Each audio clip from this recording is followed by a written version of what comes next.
Ang kwentong ito ay hango sa totoong buhay. Mula ito sa isa nating kabayan na itago na lang natin sa pangalang Nestor. Walang eksaktong taon, kabuyaw. Laki sa hirap si Nestor. Ito ang panganay sa 5 magkakapatid. Labandera ang ina, samantalang batuga naman ang ama. Kaya naman sa murang edad na 7 taon, namulat kagad sa katotohanan at nagbabanat na ito ng buto. Isa sa mga pinagkakakitaan ng batang si Nestor ay pangangalakal. Nangungulekta ito ng mga bote, dyaryo, at kung ano pang pwedeng maibenta o mailako. Bagamat maliit ang kita, nakakatulong naman ito sa pang-araw-araw ng pamilya. Bagamat nagpapasalamat, hindi maiwasang magreklamo ng nanay ni Nestor dahil bukod sa batugan ang ama, kakarampot lang ang kinikita ng mag-ina. Kinukuha pa ng ama upang ipangsugal, pambili ng alak, o hindi kaya ipang babae. Labis na kinasama ng loob ng ina, ngunit hindi ito makaalis. Aminin man o hindi, mahal ng ina ang amo nito, kahit ganun pa man ang pakikitungo. Umabot sa 12 taong gulang si Nestor. Wala pa ring nagbago sa sitwasyon. Hindi nakapag-aral ang binatilyo, pati na rin ang mga kapatid. Gustuin man ng mag-ina na pag-aralin ang ilan sa mga kapatid, maski ang pagpublikong paaralan ay hindi nila matustusan. At dahil lumalaki na si Nestor, hindi lang pangangalakal ang naging hanap buhay nito. Paminsan-minsan ay ume-extra sa construction ang binatilyo. Nilihim ni Nestor at ng ina ang dagdag kita. Gipit na kasi ang mga ito. Kaya minabuti ng binata na hindi malaman ng lasinggerong padre de pamilya ang kakarampot na kaligayahang natatamasa. Sa pag-e-extra sa construction, doon ito nakilala si Nathaniel. Mas matanda sa kanya ng 3 taon, ngunit mahirap din ang pinagdadaanan. Nung una madalas nag-aaway ang dalawa. Parehong nangangailangan ang mga binatilyo, kaya hindi maiwasang mag-agawan sa trabaho. Ilang buwan tumagal ang hidwaan ng dalawa. Umabot pa nga sa punto na magsasapakan na sana ang mga ito, ngunit pinigilan lamang ng mga katrabaho. Nagbago ang lahat nang malaman ng ama ang ginagawa ni Nestor. Labis ang galit nito at walang awang binugbog ang ina. Bagamat patpatin, ginawa pa rin ang lahat ni Nestor upang makatulong. Sa tulong ng alak at pagiging palamunin, hindi nakapalag si Nestor sa ama. Bukod kasi sa mas malaki ang pangangatawan, iba ang lakas sa taglay nito. Ilang pasa at bali ng buto ang natanggap ni Nestor matapos ang away. Nakuha din nito ang 1 linggong pinaghirapan ng binatilyo. Maigpit na niyakap ng ina at mga kapatid. Nadurog ang puso ni Nestor sa mga luha ng ina. Ngunit hindi nito maiwasang magkaroon ng sama ng loob. Kahit na hindi nananakit ang ina, para kay Nestor, may papel din ito sa kanilang sitwasyon. Kung kaya lamang ni Aling Minerva na iwan ng asawa, hindi na sana nila kailangan pang pagtiisan ang masamang ugali ng kanilang ama. Kinabukasan pumasok muli si Nestor sa trabaho. Nakita ng mga kasama ang mga pasa at tila nabaling buto. Dahil sa kondisyon ng binatilyo, ibinigay nila kay Nathaniel ang trabaho na sana'y idadagdag sa kikitain nito. Halos naluwa si Nestor dahil wala na nga itong pera. Hindi pa ito makakapagtrabaho dahil sa sakit na nararamdaman. Ang masaklap pa, hindi nila ito mapapagamot dahil sa kakulangan sa suporta. Hindi muna umalis si Nestor sa lugar. Nakiusap ito kung maaari siyang manatili at magpahinga muna. Nangakong hindi mangingialam o magiging perwisyo kaya naman pinayagan ang binatilyo. Nagulat si Nestor nang may nag-abot ng pananghalian sa kanya Pagtingin sa taas, nakitang si Nathaniel ang nag-abot nito. Nung una ay hindi sana kukunin ng bigay, lalo na't hindi maayos ang relasyon ng mga ito. Hindi ko man alam kung anong eksaktong nangyari sa'yo. Nakakasiguro kung gutom ka. Huwag ka mag-alala, walang lason yan. Meron lang akong sobra sa pagkain ko. Wika ni Nathaniel. Umupo ito sa tabi ni Nestor.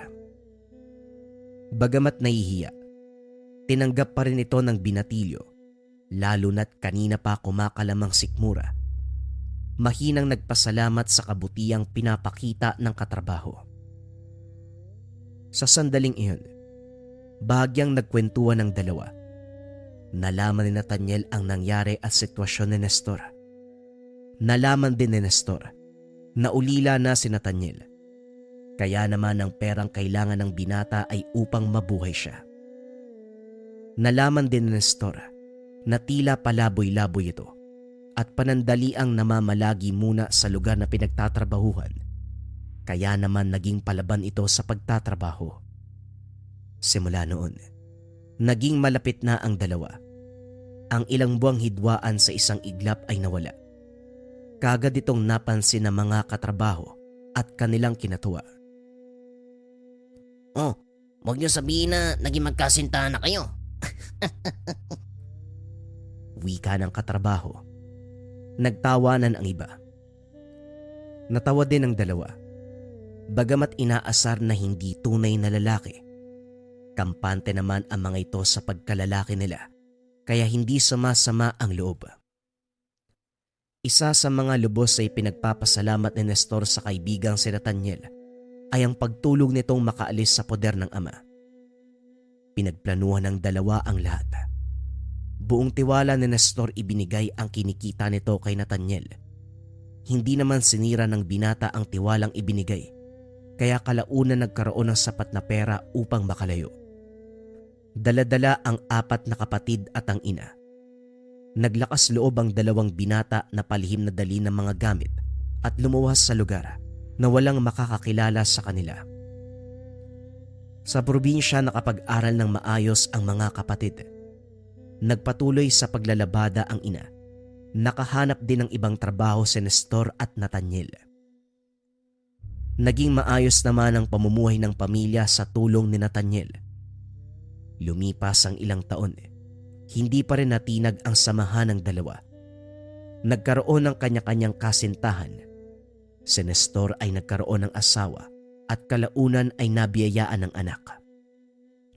Habang si Nathaniel naman ay may kasintahan, wala pang balak magpamilya ang dalawa dahil mas bata ang babae.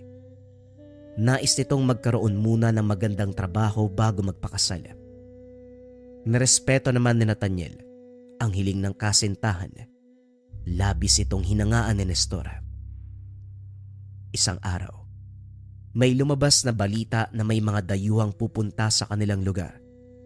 Nag-aalok ito ng trabaho sa mga lalaking malalakas ang katawan. Napakalaki ng sweldong inaalok. 60,000 sa loob ng isang linggo, Nathaniel. Parang hindi totoo yung sinasabi mo. Oo nga kahit ako hindi makapaniwala sa alok. Pero ang sabi, ang mga matatanggap daw ay bibigyan kagad ng kalahati bilang paunang bayad. At kapag natapos ang isang linggo, doon palang ibibigay yung susunod na kalahati. Kahit na 30,000 kagad, hindi ka nalugi dun ah. Ano kayang trabaho yan? Pagmimina daw Ang kaso, 6 lang ang matatanggap. Wala naman siguro mawawala kung susubukan natin, di ba? Kung hindi matatanggap, edi ayos lang. At least sinubukan natin. Sumang-ayon si Nestor sa payo ng kaibigan. Hinanda ng dalawa ang papeles at pumunta sa lugar. Tila nalula ang dalawa sa haba ng pila. Kahit madaling araw pa lang ay libo-libo ang nagbabakasakaling matanggap. Bagyang nainaan ng loob si Nestor. Sa dami ba ng mga aplikante, tila imposibleng mapansin sila. Halos 18 hours ang lumipas bago nakarating sila Nestor at Nathaniel sa harap. Inabot ng dalawa ang papeles. Sinagot ang mga katanungan. Maikli lamang ang proseso. Sinabihan sila na tatawagan na lamang kung sakaling mapili. Hindi maiwasan ng dalawang umasa na sila ang matatanggap. Kahit na malabo, nagbabaka sakali pa rin ang mga ito na sa pamamagitan ng milagro ay makukuha sila. Ayos lang sa akin kahit isa lang yung matanggap, no? Pangako, kung ako man yung makukuha, hatiin ko yung matatanggap kong sahod. Kahit 15. Malaking halaga na yun, ha? Huwag kang mag-alala kasi yan din naman yung iniisip ko. Kahit na mas maganda talaga kung pareho tayong makuha, ayos lang sa akin kahit isa. Lumipas ang 2 linggo. Wala pa ring balitang natanggap ang dalawa. Kalaunan, tinanggap ng mga ito na hindi sila napili. Nagpatuloy na lang sa kani-kanilang trabaho ang dalawa. Isang hapon habang papauwi, nagulat si Nestor nang salubungin ito ng anak. Tuwang-tuwa at kitang-kita rin sa mukha ng asawa ang kasiyahan. May hawak itong papel at kagad pinakita kay Nestor. Napatalon sa tuwa, kagad niyakap ang pamilya. Nagmamadaling lumabas si Nestor upang puntahan ang kaibigan. Tulad ng pinangako, tutuparin ni Nestor na ibibigay ang kalahati ng sweldo kay Nathaniel. Laking gulat ng dalawa nang magpang-abot ito sa daan. Parehong may hawak na papel, sabay ng ngumiti. Nagkaroon ng maliit na pagdiriwang ang dalawa, kasama ang pamilya at kasintahan ng mga ito. Lumipas ang 1 linggo. Tapos na silang mag-ensayo. Mabigyan ng kagamitan. Nakalahad na rin ang mga gagawin. Binigyan naman sila ng pinuno, ang magsisilbing leader ng grupo na siyang nakakaalam ng lahat ng dapat at hindi dapat gawin. Nagsimula ng maglakbay ang grupo. 7 sila kasama ang leader. Napansin ni Nestor at Nathaniel na tila may pagkakahawig ang 6 na napili. Pare-parehong kayumanggi ang balat. Matipuno ang pangangatawan at halos magkakapantay ang taas. Napaisip ang mga ito na maaaring yon ang kwalifikasyon na hinahanap ng mga dayuhan. Bagamat nakakapagtaka kung bakit hindi pumili ng mas malaki o mas matatangkad ang mga ito, dahil nakita naman nila ang ibang aplikante. Hindi na masyadong inisip ng dalawa ang detaling yun. Mas nanaig kasi ang tuwa dahil sa laki ng kikitain sa loob lamang ng maikling panahon. Nakarating na rin sila sa lugar. Isang malawak na kapatagan. Sa dulo ay may bundok. Maliit ito kumpara sa inaasahan ng dalawa. Sa gitna ay meron ng nakahandang butas. May mga kahoy at bakal na nagsisilbing pintuan. Merong bitbit na ilaw, lampara, bag na may iba't ibang gamit, lubid at kung ano-ano pa. Pumasok na ang grupo.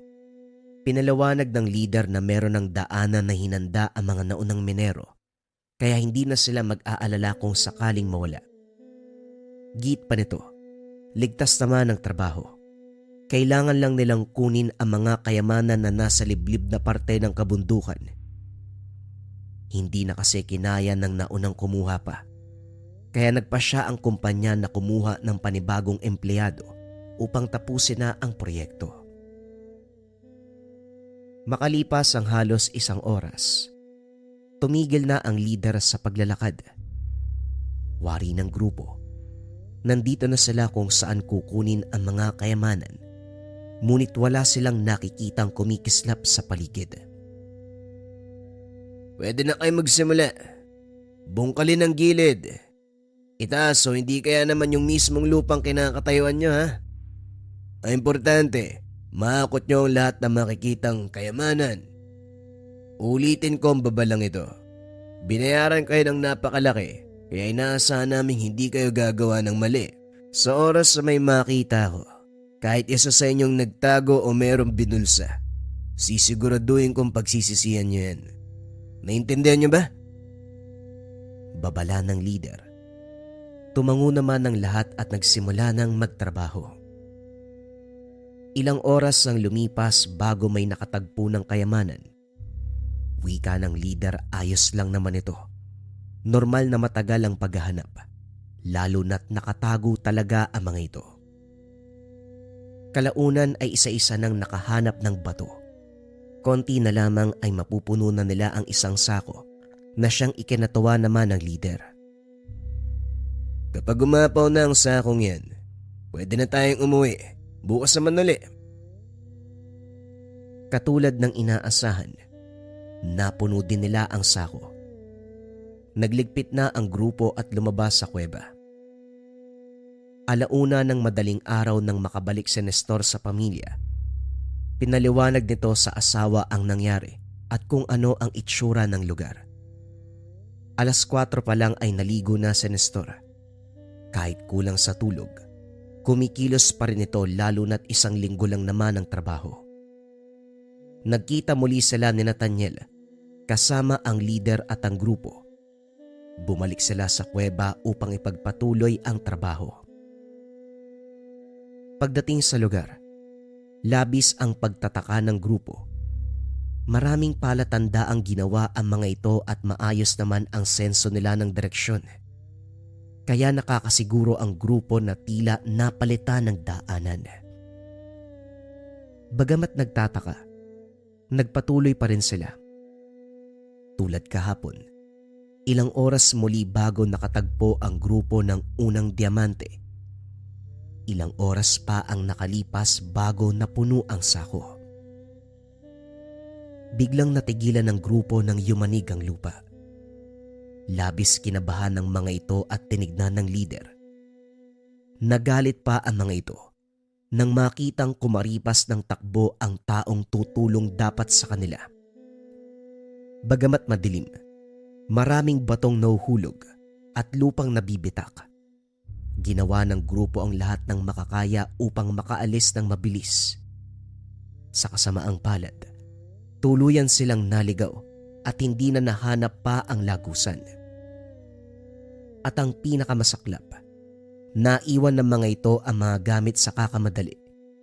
Tila sumarado at napalibutan ng lupa ang 6 na minero. Bitbit lamang ang lampara.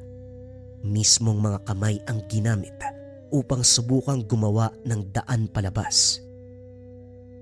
Oh, daan-daan lang, Nestor. Baka lalo tayong makulong dito eh. Hindi mo ba naririnig yung lupa? Kailangan nating makaalis dito kaagad habang tumatagal. Mas bumababa ang tsansa natin. Wika ni Nestor habang binabaon ang mga kamay sa lupa. Kumalma ka nga muna. Sa mga ganitong sitwasyon, importanteng kalmado tayo para makapag-isip ng maayos. Para hindi tayo gumawa ng mga desisyon na pagsisisihan natin. Ginawa naman ni Nestor ang payo ng kaibigan. Huminto at tuminga ng malalim. Matapos ang ilang sandali, naghanap muli ito ng pwestong susubukang bungkalin. Lumipas ang ilang minuto, wala pa ring nagbabago sa sitwasyon ng grupo. Paubos na ang gaas sa lampara, kaya minabuti na lang patayin muna ang 5 upang sa oras na maubos na ang isa, meron pang reserba. Ilang sandali pa, naririnig ng isa't isa ang kalam ng sikmura. Nanatiling positibo si Nathaniel. Sa palagay nito, babalikan sila ng leader. Natatagalan lamang dahil maaaring nahirapan na kumuha ng katuwang at maliligtas sila. Huwag ka na magpauto, Nathaniel. Nakita mo ba yung reaksyon ng leader kanina? Parang nabag yung buntot kumaripas ng takbo. Tingin mo, babalik pa talaga yung ganong klase ng tao? Sumang-ayon naman sa kanya ang iba pang minero. Huwag naman tayong manghusga ng kapwa natin, Nestor. Lalo ka na. Tayong dalawa nga mismo. Ilang buwan tayong magkaaway tapos hindi natin inasahan na magiging matalik pala tayong magkaibigan. Huwag nating husgahan ng leader. Magdasal tayo. Manampalataya na magiging maayos din ang lahat. Hindi na nakipagsagutan pa si Nestor. Wari nito, maaaring gutom lamang ang dahilan kung bakit iritable sila. Narinig nito ang mga bulungan ng ilang minero. Lahat sila, kung ano-ano na ang sinasabi sa sarili. Habang tumatagal, mas tumitindi ang gutom na nararamdaman. Uhaw, pagod, at unti-unti nang nahihirapan sa paghinga.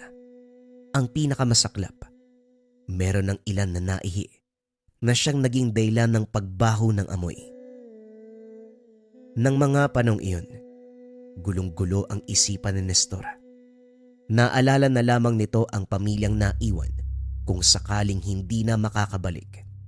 May pumatak na kaunting luha sa pisngi ni Nestor. Kagad itong tinapik ng kaibigan. Hinaplos ang likuran. Tila sinasabing magiging maayos din ang lahat. Hindi na alam ng grupo kung ilang oras na ang lumipas. Ngunit dahil iisa na lamang ang lampara, siguradong hindi na ito magtatagal pa. Nagtayuan ng grupo para sa kanila. Hindi na babalik ang leader. Kapag nakita ko yung lalaking yun, ako mismo yung papatay sa kanya. Tama ka. Pagbabayarin natin yung kumpanya na nag-iwan sa atin dito. Wika na mga kasama. Tahimik lang si Nestor at Nathaniel. Ginawa nila ang makakaya, ngunit kahit anong hukay, hindi pa rin matagpuan ang lagusan. Nagdudugo. May mga pasana ang kamay nila. Bagamat masakit, hindi ito naging sapat upang tumigil ang grupo. Mas nakakatakot kasi na unti-unti silang mamatay sa gutom o kaya tuluyang mawalan ng hangin sa isang madilim at liblib na kuweba. Naging motibasyon nila ang pamilyang may iwan kung sakaling hindi na makakabalik. Walang-wala ang sakit na mga kamay kung ikakasawi nila ang pananatili dito. Dumilim na ang paligid. Tila ilang minuto na lang ay tuluyan ng mawawalan ng langis ang lampara. Dahil sa galit, gutom at takot. Hindi maiwasang mag-away ng iba. Dahil sa hidwaan, nasipa ng isa ang lampara, kaya naman dumilim ang buong paligid. Akala ni Nestor, dito na matatapos ang lahat. Hindi niya inasahan na ang umagang iyon na lang pala ang huling beses na makikita ang pamilya. Nawala sa malalim na pag-iisip ang grupo nang biglang lumiwanag ang kapaligiran. Akala nila nanumbalik ang apoy sa lampara. Kaso nga lang, isang uri ng nilalang ang nakita. May binti ng tao, pero ang ulo ay mula sa kabayo. Malaginto ang napakahabang buhok. Ang mga mata nito ang siyang pinagmumulan ng liwanag. Takot na takot ang lahat dahil ito ang unang beses na nakakita sila ng ganitong uri ng nilalang. Makinig kayong maigi. Bagamat ginambala nyo ang aking pagpapahinga. Maawain akong nilalang. Meron akong iaalok sa inyo. Halos maiyak sa tuwa ang grupo. Sa wakas ay makakaalis na rin sila sa sitwasyon. Bakit kayo nagdiriwang? Hindi nyo ba alam na lahat ng bagay ay merong kapalit? Ibabalik po namin yung lahat ng nakuha namin. Pangako po yan. Opo, palayain mo lang kami. Hindi na namin gagambalain ang lugar mo. Hindi ko kailangan ng mga bato. Napakarami ko niyan. Ang mismong hibla ng aking buhok ay ginto. Anuin ko mga bagay na yan na tanging mga taong sakim ang nangangailangan. Anong gusto mong kapalit? Kapalit ng kalayaan namin. Kung hindi ka mapapasaya ng ginto at mga bato, siguradong wala kaming ibibigay sa'yo. Lalo na't mahirap lang estado ng buhay namin. Katulad ng aking nabanggit, Ako ay patas na nilalang. Hindi ko na kailangan ng mga kinuha nyo. Pero ano ang katumbas ng buhay ng isang tao? Hindi nakasagot ang grupo. Hindi nila alam kung ano nga ba ang katumbas ng buhay ng isang tao. Ano ba kayong mga mortal? Simple ang kasagutan. Upang maisalba ang buhay ng isa, isa rin ang may iwan. Teka, anong ibig mong sabihin? Katumbas ng kalayaan ng isa sa inyo ay kamatayan ng isa pa. Sa madaling salita, 3 lamang ang makakaalis dito ng buhay. Bakit hindi na lang lahat palayain mo? Bakit kailangan pa mamatay ang ilan sa amin? Oo nga naman, makapangyarihan kang nilalang. Paalisin mo na kami. Ang gintong buhok ng tikbalang ay unti-unting nagbago. Umitim ang buong anyo ng nilalang. Bagamat purong itim, nakikita pa rin ito dahil napapalibutan ng matingkad na pulang aura. Ang kaninang gintong mga mata, napalitan ng pula, nanlilisik at galit na galit. Anong karapatan niyong magreklamo? Hindi marunong tumanaw ng utang na loob. Sinira niyo ang aking tahanan. Ninakaw niyo ang aking mga gamit. Matapos ko kayong patawarin at bigyan ng pagkakataong makalaya, ito pa ang ikaganti niyo. Ilang segundo lang ang ibibigay ko upang kayo ay magpasya. Kapag natapos at hindi pa rin namatay ang 3 sa inyo, lahat kayo ay kukunin ko. Naglaho sa hangin ang nilalang. Bagamat wala ito sa harapan, ramdam na ramdam ng 6 ang presensya nito. Madilim, ngunit nasisinagan sila ng pulang ilaw. Kahit hindi malinaw, sapat ito upang makita nila ang mga pangyayari.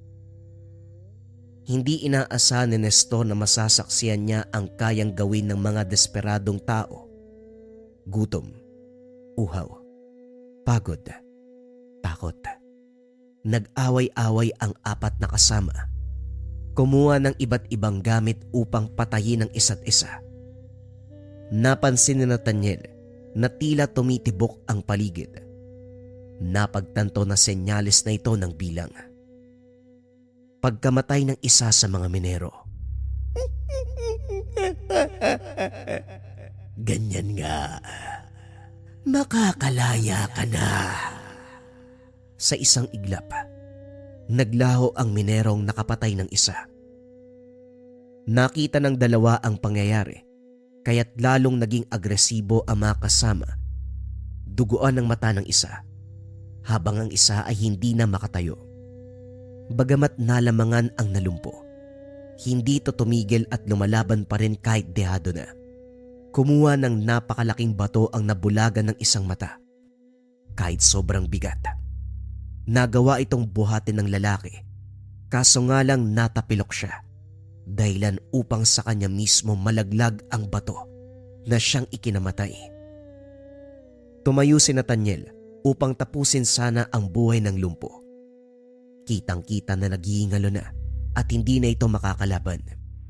At para mailigtas silang 2 ni Nestor, hindi inasahan ni Nestor na ang kalmado at mabuting kaibigan ay nakaisip ng ganitong bagay.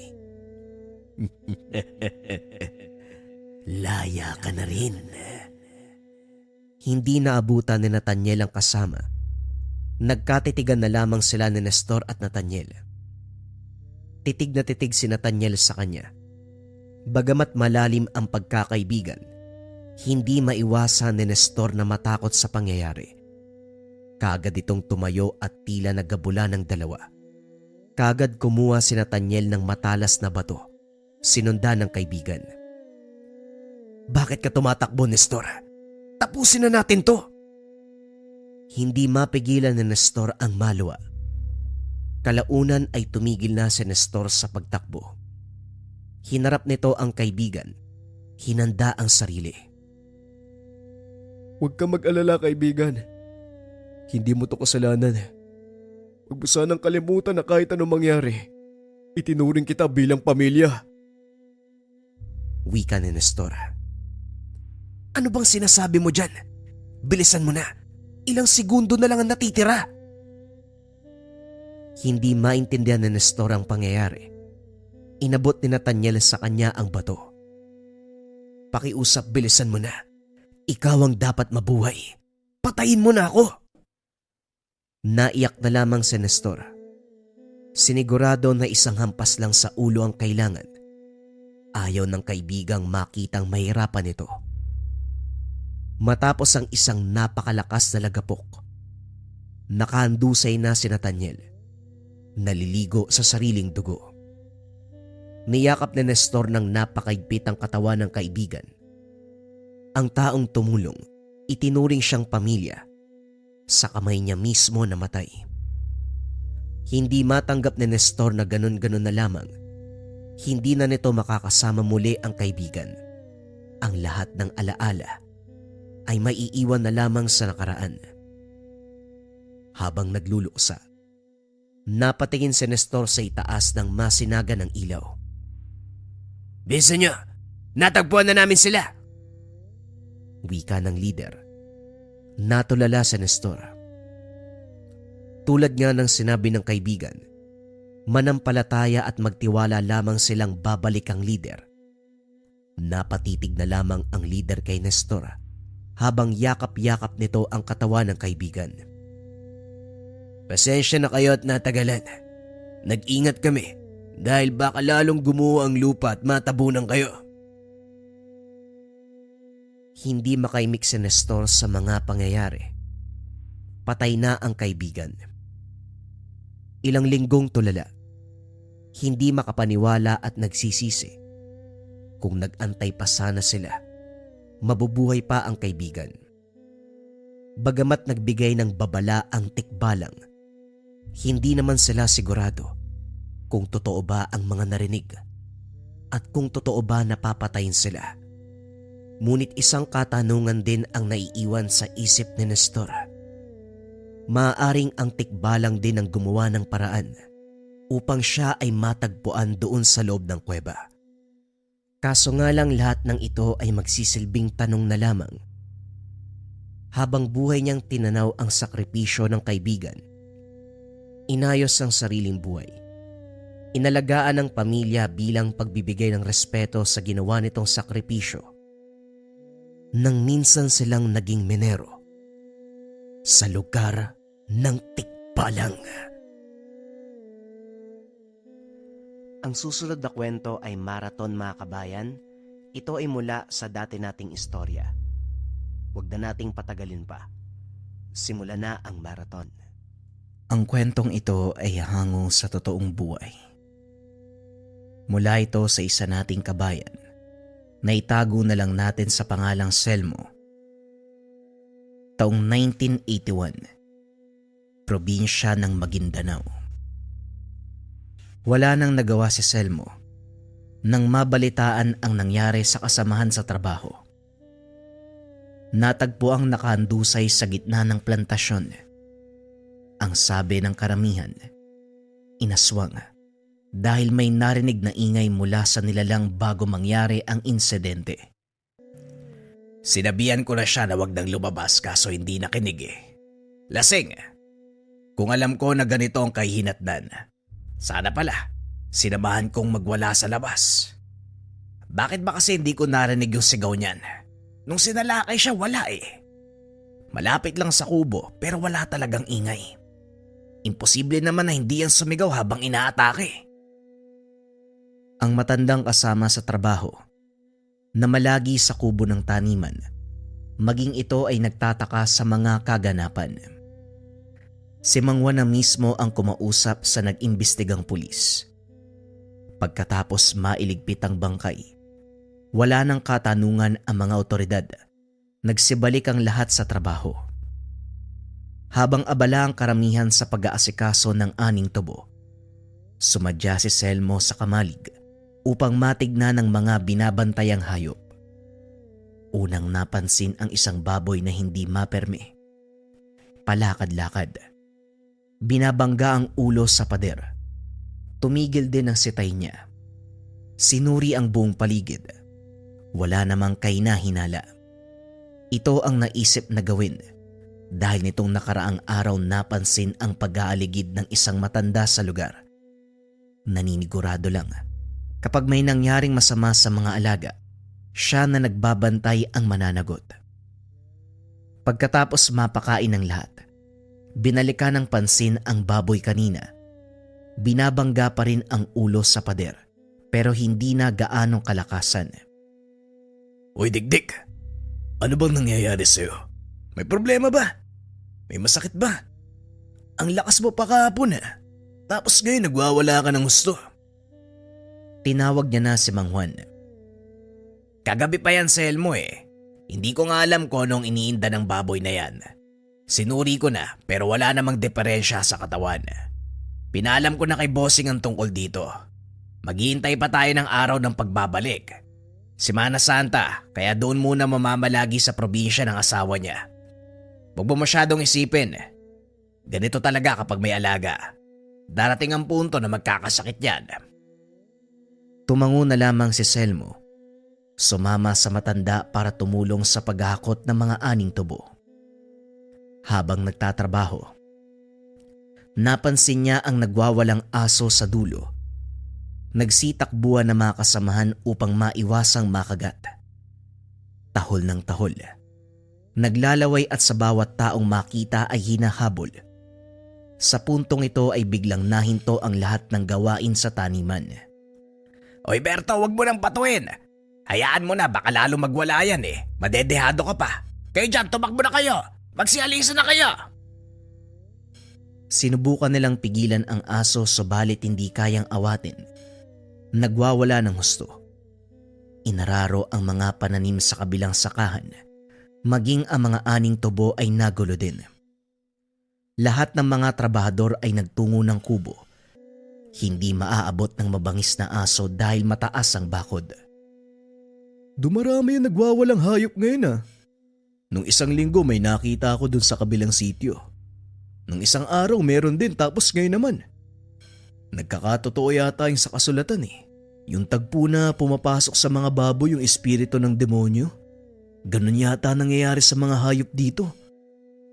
Kung sa bagay, sino ba naman na nakakaalam sa mga kaganapan ng mundo? Walang makakahula sa mga mangyayari kaya posible ang sinabi mo. Pedro, isa pa. Kasagsagan ng Semana Santa, patay ang ating Diyos. Kinakabahan ako. May pinapabantayan ding mga hayop ang mga amo natin. Paano kaya kapag nagwala din ng ganyan yung mga baboy? Maging si Selmo na nakikinig ay kinilabutan ng wala sa oras. Ang ibang trabahador, nagpaalam na uuwi na lamang kaysa makipagsapalaran sa aso na naroon pa rin sa taniman. Pinayagan na ni Mang Juan dahil maging ito ay hindi na nais pang bumalik doon.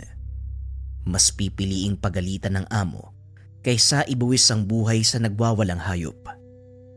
Pagsapit ng hapon saka lang sila naglakas ng loob na sumuri. Patay na ang aso. Nakatihaya sa gitna ng tubuhan. Sila din ang naglibing dahil nasa lupang pinagtatrabahuhan. Selmo, mas malalim pa yata sa hukay ang iniisip mo Ano bang problema? Huwag ka na matakot, patay na yung aso, wala na magagawa yan. Nang mapansin ang pananahimik ni Selmo. Hindi naman po. Napapaisip lang ako kung bakit nagkaganito mga hayop. Parang wala yatang pinipili. Bigla na lang nagwawala yung mga hayop sa lugar. Hindi pa nga natin ay pagluluksa yung kasama nating namatay. May bago na namang problema. Sa sinabi niya, napaisip si Mang Juan. Sandali nga. Buti nabanggit mo yung namayapa nating katrabaho. Nung isang araw, napansin ko wala sa sarili. Parang yun nangyari sa aso kanina. Sinunggaban pa nga ako Tignan mo, nadaplesa ng kutsilyo nung inambahan ako. Hindi ko masyadong inisip kasi matagal nang kakilala. Pagpasensya na lang, kako baka may pinagdadaanan din yung tao. Bumalik naman siya sa wisyo. Kahapon umaga pa lang naglalasing na. Tapos bago dumilim nagwawala uli eh. Sinabihan ko wag lumabas pero hindi nagpapigil. Magdamag ako nagintay hanggang sa natagpuan na wala na palang buhay. Mang Juan, bakit hindi mo sinabi yan sa pulis kanina? Makakatulong yung mga impormasyon na yan para makita nila yung salarin. Selmo, hindi ko detalyadong sinabi ang lahat kasi pakiramdam ko may mali eh. Ilang taon na kami magkasama dito sa tubuhan ni Bigoy. Nauna pa nga siya kaysa sayo. Mabait ang batang yon. Nahiyangang humindi sa mga utos kahit pagod na pagod. Ay nako, may mali ako nakita sa nangyari. Hindi ko lang mailagay sa salita. Hindi magawang kumontra ni Selmo sa matanda. Kilala niya ang pagkatao nito. Lahat ng kutob ay nagkakatotoo. Siya rin naman hindi matanggap na basta na lamang namatay ang dating kasama. Ang pinalabas ay inatake sa puso. Ngunit iba ang hinala niya. Nung nilapitan ang katawan kanina, may samyu ng nilalang. Hindi man ganon katindi, pero mararamdaman ang bakas. Alam kong iba ang hinuwa mo, Selmo. Kilala kita, bata. Antingero at albularyo ang pinagmulan mong angkan. Naniniwala ako na nananalaytay sa ugat mo ang galing sa pagkilatis kung ang bangkay ay pinatay ng ordinaryong tao o ng ibang nilalang. Tama ba ako? Gulat na napatingin si Selmo sa matanda. Hindi inasahan na maririnig ito sa kanya.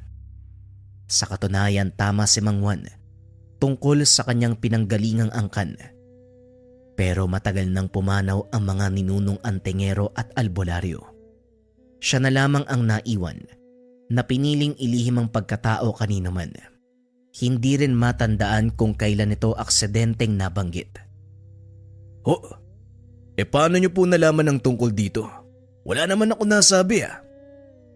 Nung una hindi ako sigurado. Napansin ko na kamukha mong yumaong si Mang Kulas. Hindi ko pinuna kasi baka nagkataon lang at wala kang kinalaman sa matandang antingero. Nang tumagal nakita ko ang tangan mong medalyon eh. Ganyan ang tinanga ng matanda noon na pumuksa sa maraming aswang na dumarayo sa iba't ibang bahagi ng lugar. Hindi ako pwedeng magkamali. Hindi mo rin naman itatanggi, di ba? Tama ako. Hindi nakasagot si Telmo. Si Mang Juan ay humarap sa mga kakarating lang na pulis upang magsagawa ng karagdagang katanungan tungkol sa pagkamatay ng kasamahan. Pagdating ng tahanan habang nagpapahinga sa bakuran, napansin ni Selmo ang takbuhan ng mga dumaraan. Dali-daling napatayo upang maiwasang mabangga ng mga kalalakian saan-saan sila tumatakbo.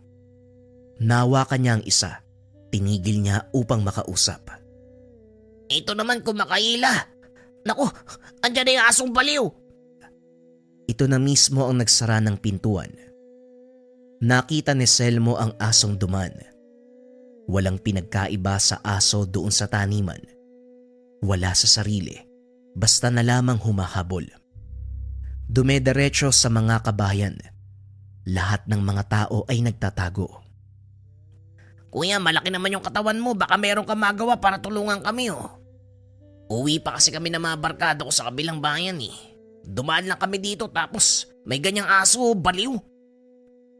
Naisip na rin ito ni Selmo. Nag-aantay lang ng tamang tiyempo para mabilis ang paghuli. Dali-dali siyang kumuha ng patalim at sa sandaling lumabas. Dumirekta sa kinakatayuan ng aso at saka walang pagdadalawang isip na tinaga.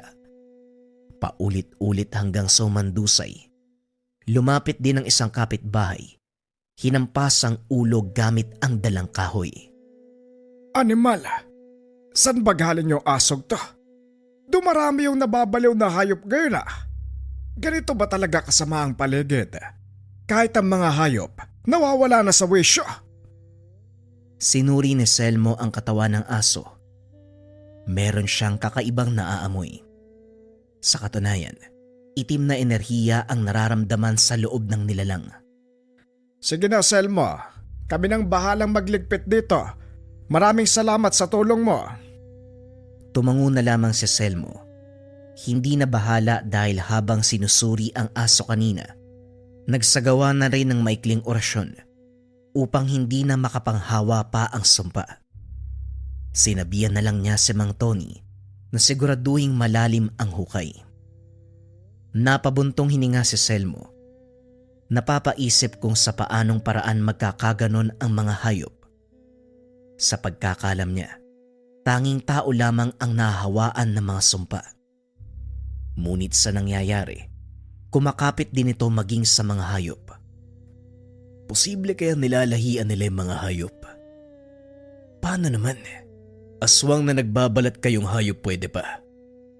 Pero yung yayang gawin ng hayop, parang ang hirap isipin eh. Patuloy na naguguluhan sa takbo ng pangyayari. Nagkipit balikat na lamang. Paglipas ng ilang oras, muling nabulabog ang pagpapahinga nang marinig ang sigawan mula sa labas. Pagdungaw ng bintana, isang malaking baboy ramo ang nagwawala sa mga kabayan. Naroon si Mang Tony at iba pang kalalakian na sinisikap pigilan ang nilalang. Pero sa laki at lakas, hindi magawang lapitan. Nangangamba para sa sariling kaligtasan. May ilang tumilapon pagkatapos banggain. May isa pang napayaw dahil sa lakas ng kagat. Kumilo si Selmo. Habang papalapit ay palihim na nagkakarga ng orasyon. Nakita niya kung paanong unti-unting bumagal ang kilos ng baboy ramo. Hindi nagtagal ay humandusay at nangisay. Dito na nagsilapitan ang mga kalalakian. Paulit-ulit na hinambalos ang hayop. Ano ba tong nangyayari sa lugar natin? Kung ano-ano na lang yung sumusugod, ay mamaya hindi na lang hayop yung sumalakay dito eh. Kahit ako natatakot na eh. Maliliit pa yung anak ko, paano kung mabiktima sila? Mamaya pasukin yung bahay namin eh. Tayo-tayo lang ang magkakasangga dito. Malayo ang kabilang sityo. Kung ano man ang kaganapan, magtulungan na lang tayo. Nakikiusap ako. Sana makisa ang lahat para sa kaligtasan natin. Maging mapagbatsyag sa lahat ng oras, lalong-lalo na tuwing gabi. Naging mahigpit ang lahat ng tao doon sa baryo. May mga kalalakihan din na patuloy na nag-iikot sa lugar. Patuloy naman na nag-iisip si Selmo. Hindi mapakali sa kaganapan. Sumapit na lang ang umaga, walang nakuwang sagot sa mga katanungan. Pagdating ng taniman, pinatawag siya ni Mang Juan para pag-usapan ang gagawin sa baboy. Nagwala ito kagabi. Naging mas mabangis. Maging ang ibang alagang hayop ay nadamay. Kinagat ng kinagat hanggang sa mamatay. Kung hindi ako nakarating kaagad, malamang ubos na ang lahat ng baboy natin. Walang matitira. Tumawag na ako kay Bossing. Walang maisagot, nangihinayang eh. Ito pa naman yung pinagkakakitaan niya. Yung nagwawalang hayop nasaan na? Nalibing niyo po ba? Hindi pa nalilibing eh. Wala ako ibang kasama. Nagpaalam yung mga katrabaho natin na hindi muna papasok eh. Kaya hindi ko natapos yung paglilibing, nanakit yung katawan ko, kakahila. Mabuti na nga lang dumating ka eh. Ikaw na lang kaya yung tumapos. O sige, walang problema. Ako nang bahala sa lahat. Magpahinga po muna kayo. Ako nang bahala dito. Pagkalis ni Mang Juan, sinuri niya ang katawan ng baboy. Sa bandang tenga nito, isang napakahabang itim na sinulid ang nakuha. Kumpirmado, ginagamit ng mga nilalang ang hayop upang guluhin ang mga taga-baryo. Mahusay ang isang to ha. Gumagamit ng mga hayop para matakot ang mga taga-sityo. Sinong lapastangan yung gagawa nito? Tinapos niya na ang paghukay. Isiniksik ang lahat ng patay na baboy at saka sinunog. Sinabayan na rin ang orasyon upang masiguradong hindi na kumalat ang sumpa. Selmo, akala ko naman kung anong sunog. Kailangan ba talagang silaban ng mga katawan yan bago ilibing? Ano ba sa tingin mong mangyayari sa mga yan? Hindi ko lang alam manong kung maniniwala ka sa akin. Sinuri ko yung katawan ng mga baboy. Doon sa bandang tenga nila, nakakuha ako ng napakahabang itim na sinulid. Ginagamit sila ng mga nilalang. Kahit yung nangyari kay Bigoy, malamang konektado. Ang sabi niyo aswang ang pumatay sa kanya. Pagkatapos nun, Nagsisulputan ng mga hayop na nahawaan. Sa palagay niyo, nagkataon lang ba yun? Maging si Mang Juan ay napaisip sa sinabi niya. Pareho silang natahimik habang pinagtatagpi-tagpi ang kaganapan. Kalaunan ay nagpalitan ng ideya. Kung si Bigoy lang ang pag-uusapan, masasabi kong malihim ang batang yon. May mga pagkakataon pa na umalis siya, tapos may kinikwentong babae. Hindi ko alam kung kasintahan ba o ano eh. Kinutuban ako, sa tuwing uuwi yun, talagang ang sangsang ng amoy. Ang sakit sa ilong.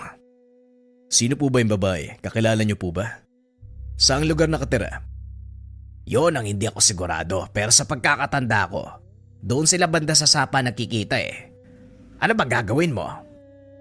Nagsama ang dalawa papunta doon sa sapa. Sinuri ang paligid. Naghahanap ng bakas sa makakapagturo kung anong klaseng babae ang kinikita ng yumaong kasama. Hindi nagtagal. May nakita silang babae sa hindi kalayuan. Kaharap nito ang isang ligaw na aso. Tinatawlan ng tinatawlan hanggang sa bigla na lamang kumalma ang aso. Lumapit sa kanya. Kitang-kita nila na may kung anong nilalagay mula sa tenga nito. Nang pakawalan ay biglang nangisay. Pagkalipas ng ilang sandali ay biglang bumangon. Naging mas mabangis. Nagsimulang tumakbo. Binabangga ang bawat mararaanan. Kahoy man o nagkukumpulang mga bato. Binalikan nila ng pansin ng babae. Kumaripas na ito ng takbo pagkatapos silang makita. Dali-daling sinundan, pero ang aso ang nakita sa bandang unahan. Naagaw ang kanilang pansin dito at napalaban. Diyos ko, alam na natin ang dahilan kung bakit nagkakaganito ang mga hayop. Sikapin mong mahuli ang babae niyo, Selmo. Patayin mo kagad! Hindi kagad makaalis si Selmo dahil hindi sila pinapalampas ng aso. Ilang beses pang natumba. Kagad nagkarga ng orasyon. Kaso nga lang nakagat si Mang Juan. Humandusay ang nilalang matapos tamaan ng binatong tigalpo ng binata. Parang naaalala ko na, Selmo. Doon sa kabilang ilog. Yung nag-iisang kubo doon sa lugar. Subukan mong puntahan. Malamang naroon ang babae. Tumango lamang si Selmo. Inuna munang gamutin ang sugatang braso ng matanda. Masyadong malalim ang sugat. Nangihina at namumutla ito. Unahin mo na yung babae, Selmo. Kaya ko na ang sarili ko.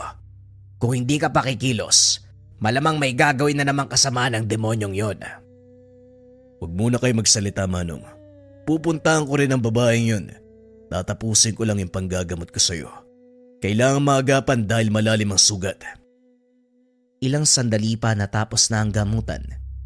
Inantay muna ni Selmo na umayos ang pakiramdam ng matanda bago iniwanan. Pagsapit ng gabi, hinanda ang sarili para sa gagawing pagtugis. Bitbit lamang niya ang itak na bigay ni Mang Juan. Tiwala sa sarili at sa tangan. Bukod sa mga ito ay wala ng ibang kargada. Pinuntahan niya ang sinabing ilog. Bumungad kagad ang nag-iisang kubo. Ilang sandali pa naramdaman na ang presensya ng nilalang. Nakita niya ang paglabas ng isang babae. Madilim man, pero naaaninag niya ito. Sinusuri ang paligid, para bang napansin ang kanyang pagdating. Ngayoy ay hinahanap ang pinagtataguan niya. Hindi nagtagal ay nag-anyong aswang. Pagapang-gapang na sumuot sa kakawayan. Nasa bandang unahan niya lang si Selmo. Pero hindi niya nakikita ang binata. Bumalik ito sa anyong tao. Bumalik sa tahanan. Samantala dahan-dahan ng kumilos si Selmo. Lumapit siya doon sa kubo. Ang buong akala niya ay hindi siya napansin ng nilalang. Bago pa tuluyang makapasok ay sinunggaban ng aswang. Ganap na ang anyo nito nang magkaharap sila. Sunod-sunod na kalmot ang binitawan sa kanya. Sinasalubong ni Selmo ang bawat atake nito. Maliksi ang kilos at malakas. Nahirapan siyang tapatan ng una, pero nagawang makipagsabayan ng mga kargang orasyon. Nanghina ang nilalang ng tamaan ng tigalpo. Ginamit na ni Selmo ang binigay na itak ni Mang Juan. Unang tama pa lamang sa nilalang, bumagsak kagad sa lupa. At upang makasiguro, pinugutan niya ng ulo. Sinamantala niya ang pagkakataong masilip ang kubo. Doble ingat dahil marupok ang mga kahoy. Walang ibang nasa loob kung hindi mga bote ng langis. Hinila ni Selmo ang katawan ng aswang patungo sa loob. Maging ang tahanan ay sinindihan. Pinanood niya ang unti-unting pagkasunog nito. Matapos ang kaganapan, umuwi na ng tahanan. Sa puntong ito, umayos na ang kalagayan ni Mang Juan. Pinaliwanag niya ang nangyari sa babaeng aswang. Tuwang-tuwa naman ang matanda nang malamang matagumpay na napuksa. Mabuti naman napatay mo yung babaeng yon. Kahit papano pakiramdam ko, nabigyan natin ng hustisya yung pagkamatay ng kaibigan natin. Sumalangit nawa ang kaluluwa niya. Ilang araw ang lumipas matapos nun. Wala nang nangyaring panggagambala. Naging payapa ang paligid. Dumaan ang Semana Santa. Hindi nasundan ng anumang kababalaga ng lugar. Malaki ang pagpapasalamat ni Selmo at Mang Juan. Tama ang kanilang tinugis. Tama ang napatay. Mas minabuti nilang ilihim ito sa mga kababaryo upang hindi na maglikha ng anumang usapin na maaaring magdulot ng mas malaking problema. Ang mahalaga para sa dalawa, ligtas na ang mga tao sa panggagambala ng aswang. Ang kwentong ito ay hango sa totoong buhay. Mula ito sa isa nating kabayan na itago na lang natin sa pangalang Gimbo.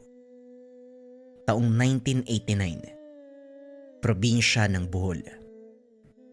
Hindi mapakali si Giler habang pabalik-balik ng lakad sa harapan ng pintuan. 10 oras na ng gabi pero wala pa ang kapatid na si Gimbo. Hindi naman ito ang unang pagkakataon dahil sa lahat ng lakad ay matagal nakakauwi. Hindi ito ang kinabahala dahil ang mas kinakatakutan ay ang pakikipagsapalaran ni Gimbo sa mga nilalang katulad ng aswang.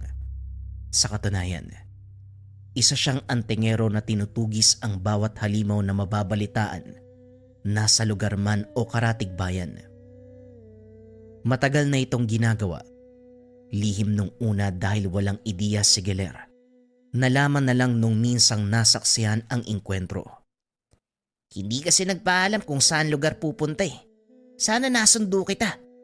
Pag uwi mo marami ka na namang pasa.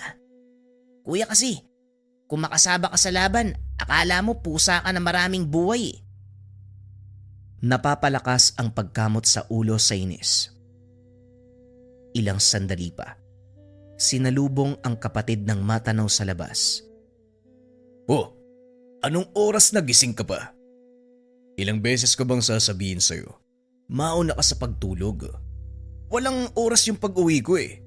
Mapupuyat ka na naman yan eh. May pasok ka pa bukas. Kuya, ako ka mong dapat magtanong. Anong oras na oh? Sandali nga, may sugat ka ba? Nagdurugo yung balikat mo oh.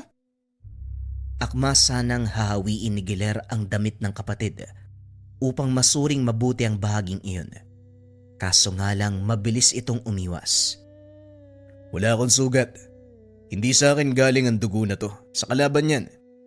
Napaaway ako habang pauwi kaya natagalan eh. Ang hirap kasing itumba ng nilalang eh. Pero ayos din naman. Nailibing na. Yan ka na naman kuya eh. Sumasaba ka na naman sa mga nilalang na yan eh. Bakit ba kasi hindi ka nalang umiwas? Sa susunod mapapahama ka na dyan. Hindi natin alam kung kailan ka puprotektahan ng tangan mong bertud. Yung albularyo nga sa kabilang bayan. Yung matanda na namamatay sa inkwentro. Partida marami nang alam yun ha. Bago sinagot ni Gimbo ang katanungan ng kapatid, pumasok muna sila ng tahanan. Doon pinag-usapan ang mga bagay-bagay. Tama ka. Si mga pong ang nasawing albularyo sa nangyaring inkwentro nung nakaraang linggo. Ang sabi ng mga kapitbahay, matagal nang may umaligid sa tahanan ng matanda eh. Walang nakalam ng eksaktong oras, pati araw kung kailan naganap. Nakita nila yung albularyo na wala ng buhay. Nakatihaya pa sa paanan ng hagdan. Nangingitim ang katawan. Pugot ang ulo. Kung hindi napada ng isang magkakahoy, walang makakatuklas. Tignan mo na kuya. Alam ko naririndi ka sa akin pero hindi ako magsasawang magpaulit-ulit sa'yo. Mas malalim na yung kaalaman nun sa'yo oh. Ikaw pa kaya kuya, ilang taon ka pa lang oh. Baka naman pwede mo nang itigil yan. Kailangan ba talaga kapag meron kang bertud, kikilos ka para manugis ng aswang? Siguro naman pwedeng hindi. Natawa si Gimbo sa sinabi ng nakababatang kapatid. Matanda siya ng maygit 10 taon, pero parang si Giler ang panganay dahil sa inaakto. Pwede naman ang sinasabi mo. Pero madrama ang tungkulin ng manunugis eh. Hayaan mo, aalagaan at ingatan ko mabuti ang sarili ko sa oras ng engkwentro. Walang mangyayaring masama sa kuya mo. Ako pa ba? Seryoso yung usapan natin, nagagawa pang maghambog. Ayos naman ako. Nakita na kitang nakauwi eh. May pagkain sa mesa. Pagtiyagaan mo na lang yung niluto ko, yun lang naman yung meron tayo eh. Mauna na ako sa pagtulog, baga pa yung pasok ko. Nagpunta ng kusina si Gimbo. Hindi para kumain, kundi para magtimpla ng kape at tumithit ng tabako. Magmula nang magkaroon ng tangan, madalang na lang makaramdam ng gutom. Palagi siyang nauuhaw, kung kaya't inumin ang nilalantakan. Hindi alak kung hindi tubig o kape. Bihira lang din antukin. Walang kapaguran. Kaya kahit sa gabi gumagawa ng mga bagay-bagay, depende sa maisip. Katulad ng pagkukumpuni ng mga sirang gamit. Minsan naman gumagawa ng bangko gamit ang kawayan. Walang nabubulabog kahit mag-ingay ng mag-ingay dahil nasa kalagitnaan ng malawak na palayan ang kanilang tahanan. Pagkatapos magkape, lumabas si Gimbo at tinanaw ang taniman. Maliwanag ang buwan ng mga sandaling iyon, kaya naaninag ang nasa paligid. Hindi nagtagal, anino ng tao ang nakita sa kalayuan. Kahit may distansya, sigurado sa nakikita dahil isa ito sa kakayahan ng tangan. Hinayaan lamang sa pag-aakalang lasing na ginabi sa daan. Madalas may nakakatulog na lasenggo sa palayan. Pero nang balikan ng tingin, hindi tao, kundi aswang. Walang pagdadalawang isip na kumaripas ng takbo. Hindi hinayaang makatakas ang nilalang. Hinabol ito hanggang sa maabutan. Bumungad ang takot ng nilalang nang maramdaman ang presensya ni Gimbo. Naaamoy ko pa ang dugo ng tao sa'yo. Yung dugo ng biniktima mo. Saang lugar ka ng biktima? Inihanda na ang panabas. Hindi sumagot ang nilalang. Salip nag-intay ng pagkakataong tumakas. Panay ang pag-atras nito habang nasa manunugis ang tingin. Binabantayan ang bawat galaw upang madaling makaiwas kung sakali. Kaso nga lang nabasa ni Gimbo ang ganitong kilos. Isang kurap lang. Lumatay sa katawan ng aswang ang talim ng panabas. Nag-iwan ng mahabang sugat mula sa mukha hanggang sa tiyan. Kamuntikan pang mahati ang katawan nito. Ang pangit ng laban ngayon. Hindi man lang ako pinagpawisan. Kaya ayoko nakikipagto sa ordinaryong aswang katulad ng isang to eh. Nakakawalang gana. Kinabukasan, maagang nagtungo sa pamilihan si Gimbo upang makabili ng kakailanganin sa bahay. Habang abala sa pagtitingin sa mga paninda, napansin niya ang pamilyar na presensya. Hindi pa ito nakikita pero nakilala na. Pagkatapos magbayad, dumiretso sa pag-uwi. Ilang sandali pa ay natigilan. Hinarang siya ni Arnold, isang lalaki na may lahing aswang na palaging naghahamon ng away. Parang nagmamadali ka yatang umuwi ah. Halika dito. Magsubukan muna tayo. Papawis ba? Sa ibang araw na lang. Marami pa akong gagawin sa bahay ngayon eh. Pero bakit ba nagyayaya ka tuwing tarikang araw? Ayaw mo ba sa gabi? Pabor pa yun para sa'yo. Bakit naman kailangan sa gabi? Kung pwede namang gawin sa umaga. Mas mainam maliwanag. Maraming makakanood. Maraming makakakita. Naduduwag ka na naman Hindi ka pumapalag. Sino bang naduduwag sa atin? Sa tuwing babanggitin ko ang salitang gabi, doon tayo magtuos. Ayaw mo kong paunlakan. Nagbago ang reaksyon ng kausap. Nagmamadaling umalis. Nang makitang may grupo na magsasaka na papalapit sa kanilang kinalalagyan, tumabi si Gimbo. Hinayaan ang mga ito na makadaan. Sumunod na rin siya. Nagmamadaling umuwi para maabutan ang kapatid. Kaso nga lang nakaalis na ito. Kagad ding kinutuban ng mapansin ang mga kalmot sa lamesang nasa bakuran. Bagong hulma lamang ito at noong nakaraang araw, siya mismo ang gumawa. Wala itong gasgas. Sinuri ng mabuti ang mga kalmot. Hindi gawa ng anumang patalim o matulis na kahoy o anumang bakal. Inamoy ang aroma. Samyo ng nilalang. Sira ulong Arnold. Dumaan pa talaga dito sa bahay para magkalat. Nagyayabang sa ganitong paraan, pero hindi naman kayang pumalag sa gabi. Makalipas ang ilang sandali, napansin ang paparating na magsasaka. Kagad sinalubong dahil papalapit sa bahay. Kimbo, mabuti na abutan kita. Akala ko nakikigapas ka ng palay sa kabilang taniman yung kapatid mong si Giler, pinapasundo ng maestra na himatay. Dali-daling tumakbo si Gimbo papunta sa paaralan. Naabutan sa isang silid ng kapatid. Nakaiga at wala ng malay. Naroon ang mga guro. Nagbigay ng paunang lunas. Hinihilot ang kamay at noo. Magalang siyang bumati sa mga ito. Humingi ng permiso na iuuwi si Giler. Habang buhat-buhat ang kapatid, alam niya na merong nakasunod. Kahit malayo, nararamdaman ang presensya nito. Tumigil sa paglalakad si Gimbo. Sumilip sa likuran. Nakita niyang nasa likod ng puno si Arnold. Lumabas ito upang magpakita sa kanya. Ngumiti ng nakakaloko at kumaway. Hindi naman na pinansin pa ni Gimbo. Mas inuna ang kapakanan ng kapatid. Pagsapit ng hapon nagkamalay na ang bunso matapos mabigyan ng gamot. Batay sa pagsusuri ni Gimbo, tigal po sa hangin ang tumama sa kapatid upang mahilo at mawalan ng malay. Kuya, pasensya ka na. Pumunta ka pa sa paaralan. Si Arnold. Siya po yung huli ko nakita. Nasa malayo lang siya habang nakatingin sa akin Yung huli ko naaalala, kinumpas niya po yung kamay niya. Tapos tinuro ako Ayun, sumakit yung ulo ko tapos nawalan na ako ng malay. Naikuyom ni Gimbo ang mga kamao nang marinig ang sinabi nito. Talagang hindi titigil ang baliw na yan. Sumusobra na. Panahon na para bigyan ng leksyon. Siguro kuya, hindi naman kailangang umabot sa ganyan.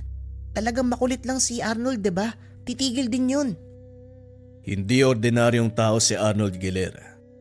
Gumagawa siya ng paraan upang mangbiktima ng iba. At ako ang pinupunterya niya.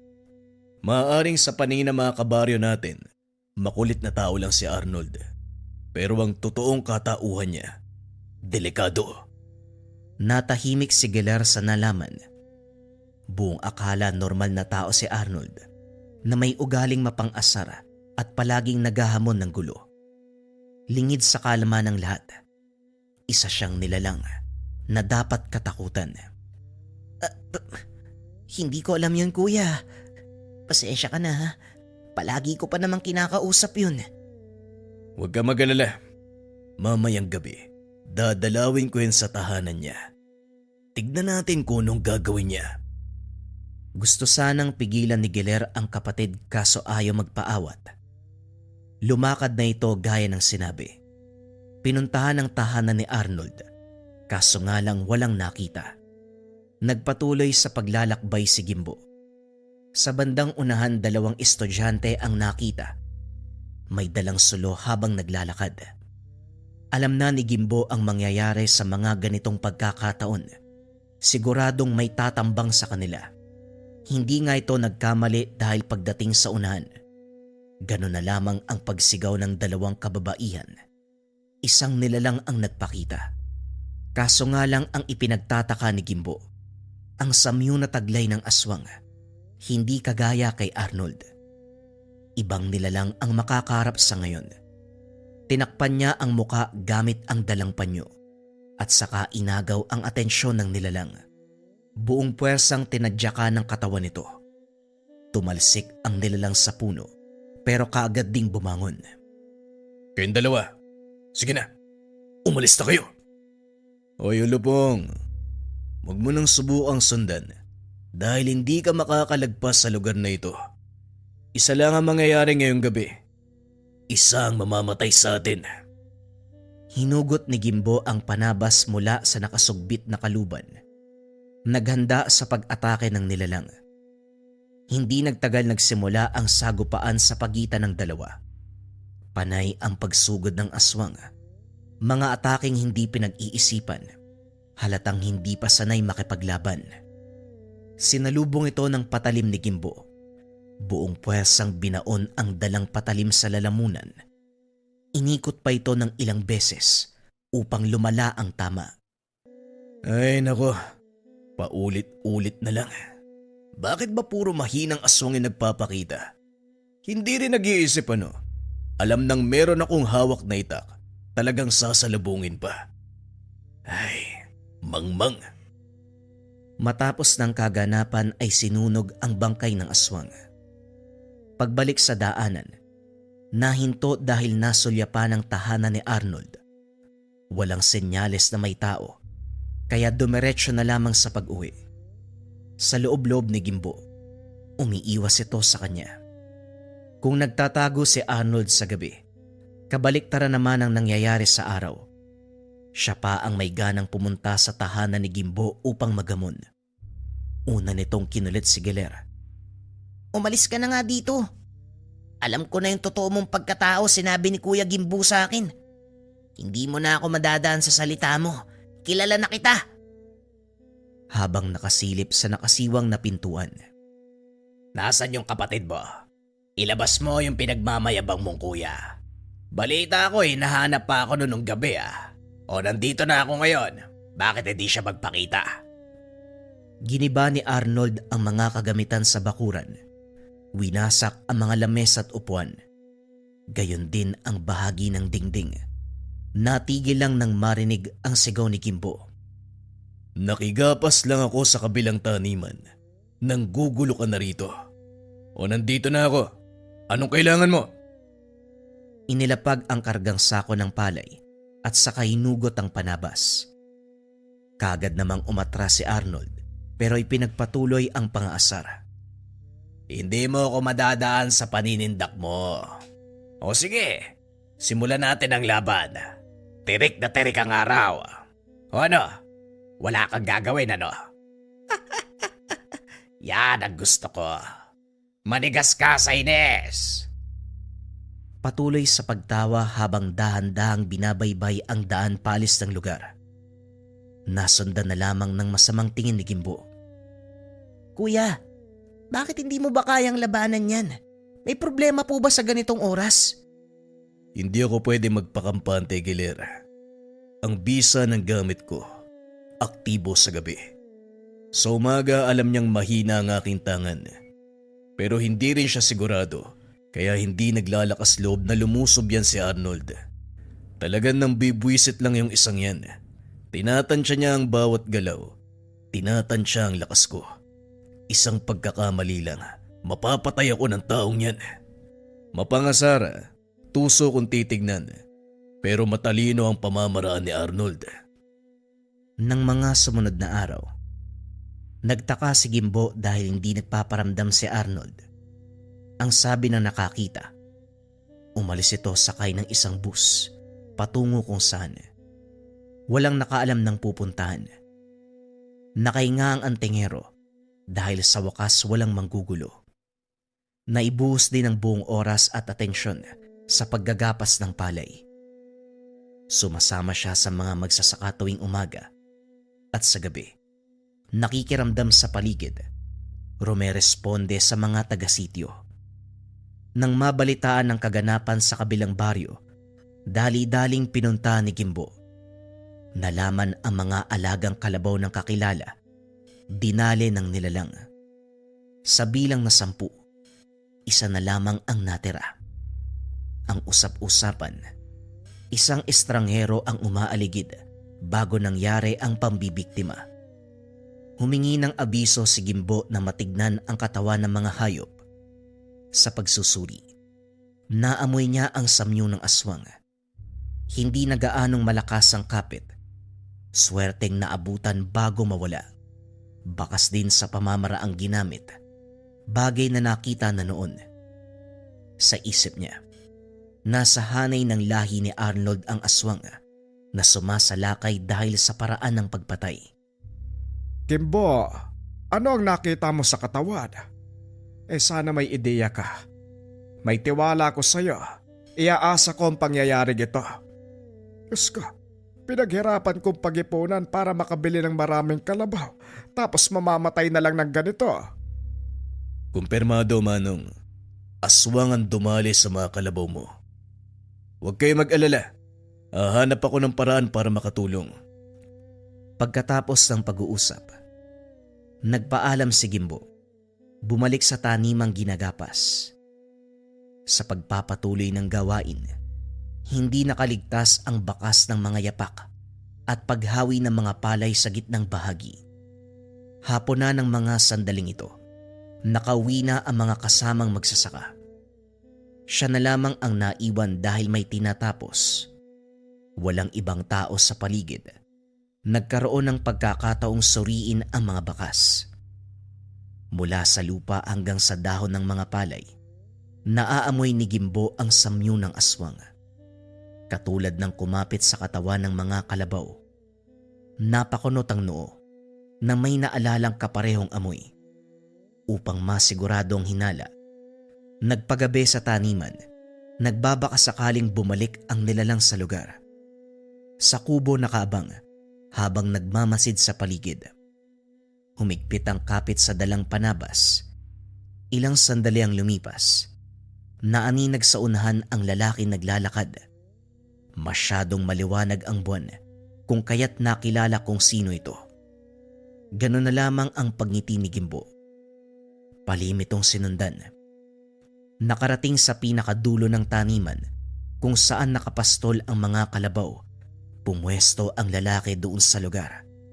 Nagpahid ng kung anong langis. Dahan-dahang nagpapalit ang anyo.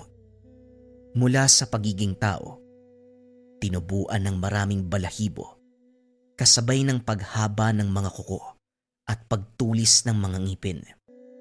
Kagad siyang sumunggab at kumalmot, kinagat sa leeg.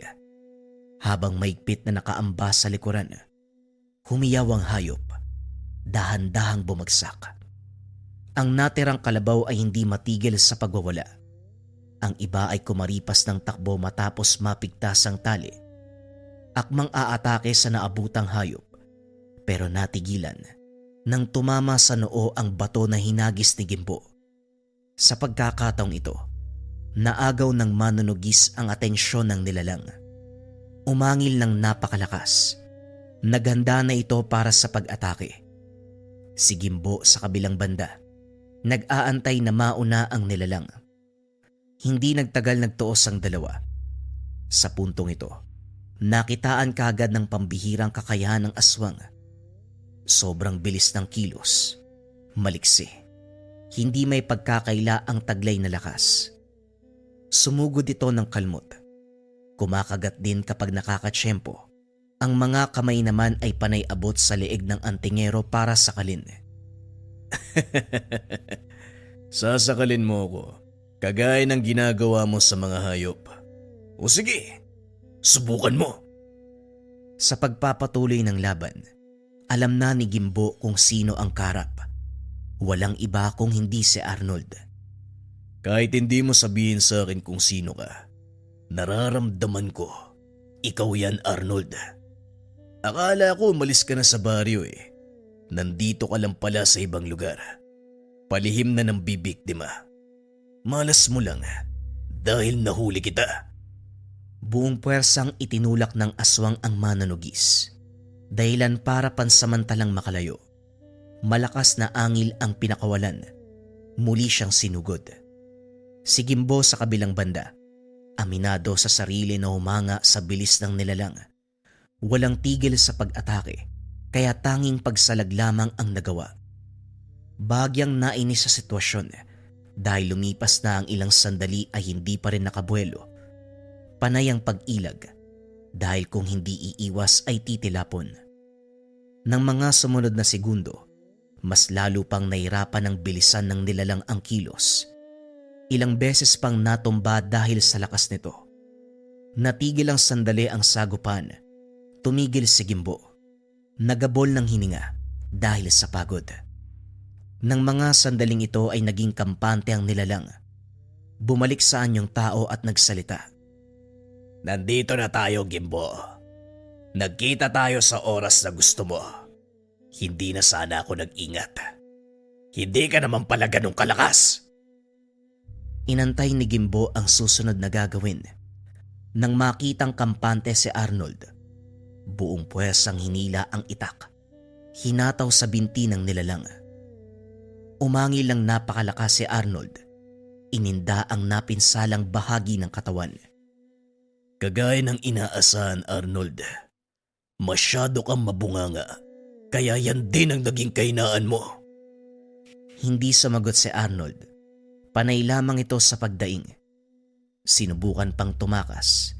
Dahan-dahang gumapang. Sa sobrang bagal ng pag-usad, nakuha pang humithit ng tabako ni Gimbo. Nang mapansing bagyang nakalayo, sinundan at hinila ang buhok. Pinayagan kitang gumapang, pero hindi ko sinabi na pwede kang lumayo. Hinampas niya ang ulo ni Arnold sa lupa at muling binalian upang hindi na makagalaw. Naupo sa malaking bato si Gimbo. Pinapanood ang paghihirap ni Arnold. Maawa ka, Gimbo. Hindi na ako manggugulo. Hindi na ako mambibiktima sa atin. Aalis na ako. Lilipat ako sa ibang lugar pakiusap. At sinong baliw na tao na papayagan kang mabuhay? Gayong alam ko na mambibiktima ka sa ibang lugar. Parang naging kasabot mo pa ako sa mga pambibiktima mo. Hindi pwede. Pasensya ka na, kaibigan. Pero kailangan mo nang mamatay. Sinaksak niya ang leg ng aswang. Ilang beses na pinaikot ang talim upang mas lumala ang pinsala. Pagkatapos nun, pinugutan ng ulo ang aswang. Sinunog ang buong katawan. Matapos ng kaganapan, dahil ang alam ng mga tao ay umalis na ito sa lugar, walang naganap kay Arnold. Si Gimbo sa kabilang banda, nagpatuloy sa buhay. Sa umaga abala sa paghahanap buhay at sa gabi, ginagampanan ang tungkulin sa sityo. Dito lamang aktibo ang kanyang tangan.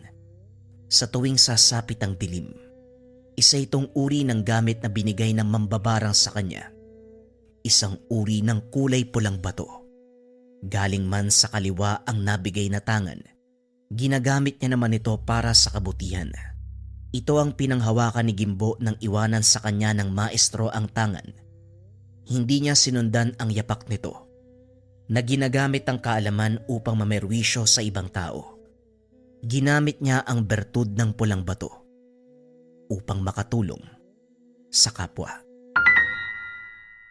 Nung una mga kabayan, parang sobrang hirap maniwala patungkol dito sa bisa ng Gabay Medalyon. Etong suot-suot ko. Eto kasing Gabay Medalyon mga kabayan, ang bisa nito ay pampaswerte at gabay sa career, health, love life, and finance. Yung 4 na aspeto ng buhay.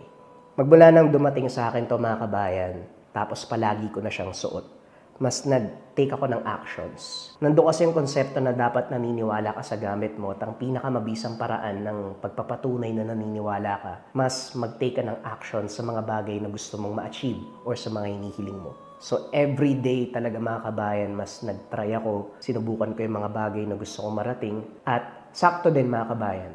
Kasabay ng pagdating ng Gabay Medalyon, sunod-sunod na yung projects, sunod-sunod na yung blessings na natatanggap ko. kung saan projects na yung nag-o-offer sa akin, hindi lang sa aspeto ng TikTok shop, maging sa lahat ng channels ko.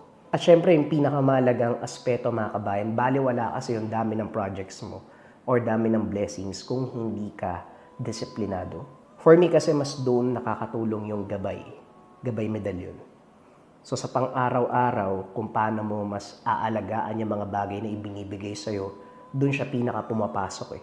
Hindi ka napadalos-dalos sa decision making, alam mo yung mga bagay na hindi mo dapat bilhin, alam mo yung mga bagay na dapat mong unahin, alam mo yung mga bagay na dapat patulan at hindi. Doon ko mas nakikita yung bisa sa akin ng gabay medalyon. Mas clear yung concept ng mind, mas naaalagaan ko yung mga blessings na dumadating. So bukod sa mga pampaswerte na dumadating sa buhay, ang pinakamahalaga na kayang ibigay ng gabay medalyon, yung konsepto ng tamang decision sa araw-araw. Madalas sa gut feeling, sa panaginip, or parang may mga bumubulong sa isipan mo na mga bagay na pwede mong gawin.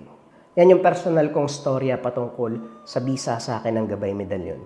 Kung sakaling meron ka nito, pwede mo i-comment dyan sa baba kung anong journey nyo ng gabay medalyon. Pero kung interesado ka dito, pwede mong i-search yung shop ng Likha Merchandise.